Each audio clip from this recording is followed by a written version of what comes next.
정치는 늘 어렵게 느껴집니다. 그런데 가만 보면 사실은 하루하루 이어지는 이야기예요. 이번 주에만 해도 세 가지 큰 장면이 있었습니다. 첫째, 검찰개혁을 두고 정치권이 다시 맞붙었죠. 둘째, 정부가 민생 소비 쿠폰을 2차로 지급하겠다고 발표했습니다.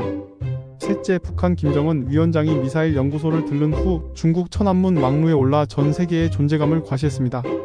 이 세 가지 사건은 서로 다른 뉴스처럼 보이지만 실제로는 한 가지 공통점이 있습니다. 정치인은 쇼를 하고 국민은 그 비용을 감당한다는 점입니다. 오늘은 이걸 차근차근 풀어서 설명해 드리겠습니다. 먼저 검찰개혁 이야기입니다. 민주당은 검찰 권력을 줄이는 법안을 이번 정기국회에서 빨리 처리하겠다고 선언했습니다. 말 그대로 속도전입니다. 반대로 이재명 대통령은 너무 서두르지 말자는 메시지를 냈습니다. 여기서 중요한 건 왜 속도냐, 왜 신중이냐 하는 겁니다.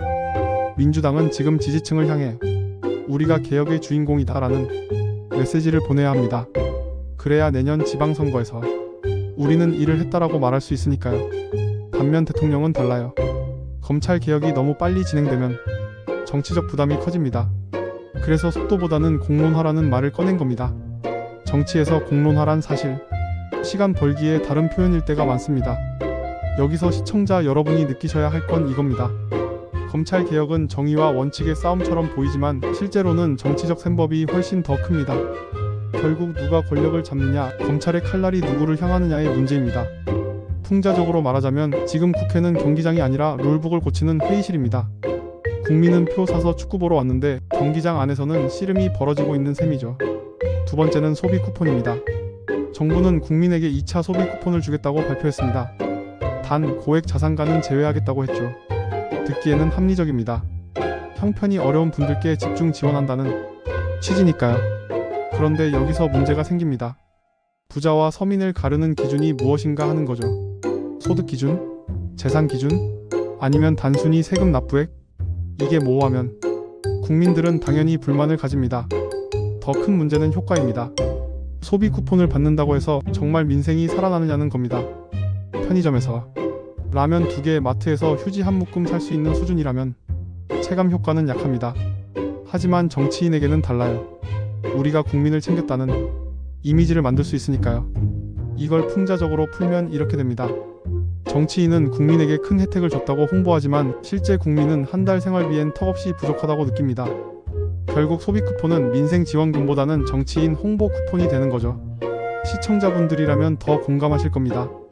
쿠폰 몇만 원 받는다고 카드값이 줄어드냐, 대출이 줄어드냐, 애 학원비가 해결되냐. 정치와 생활 사이의 간극이 이렇게 큰 겁니다. 세 번째는 북한 김정은 위원장의 행보입니다.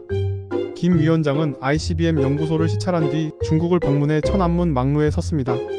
이 장면은 단순한 외교 행보가 아닙니다. 전 세계에 우리는 강하다라는 메시지를 던진 겁니다. 그런데 이걸 풍자적으로 보면 완전히 인스타그램 인증샷이에요. 김정은은 나 여기 왔다 하고 포즈를 잡고 시진핑은 옆에서 좋아요 눌러주세요 라고 말하는 듯한 모습이죠. 외교 무대는 사실 무대 뒤에선 계산이 오가고 무대 위에선 포즈가 연출됩니다. 국민이 보는 건 포즈지만 실제 결과는 세금, 군사훈련, 안보 불안으로 이어집니다. 우리 세대에게 이게 무슨 의미일까요? 군사 긴장이 높아지면 국방비가 늘고 결국 세금이 늘어납니다. 또 집에 군대 간 자녀가 있다면 더 큰 불안을 느끼게 되죠. 겉보기엔 남의 나라 쇼 같지만 결국은 우리 삶의 불안 요소가 되는 겁니다. 이제 정리해봅시다. 검찰개혁, 소비쿠폰, 북한쇼. 세 가지 사건은 다 다르게 보이지만 국민 입장에서는 한 가지로 귀결됩니다. 검찰개혁은 권력싸움, 소비쿠폰은 정치 홍보, 북한쇼는 안보 불안. 즉 정치인은 무대 위에서 쇼를 하고 국민은 무대 뒤에서 비용을 지불합니다. 중년층에게는 특히 더 절실합니다. 이미 대출, 세금, 교육비, 노후 준비로 허리가 휘는데 정치 이슈 하나하나가 그대로 부담으로 다가오기 때문이죠. 정치가 코미디처럼 보이지만 우리 삶에는 리얼리티입니다. 오늘의 정치 읽기 웃음 섞어 풀었지만 결국 진지한 질문으로 끝맺습니다.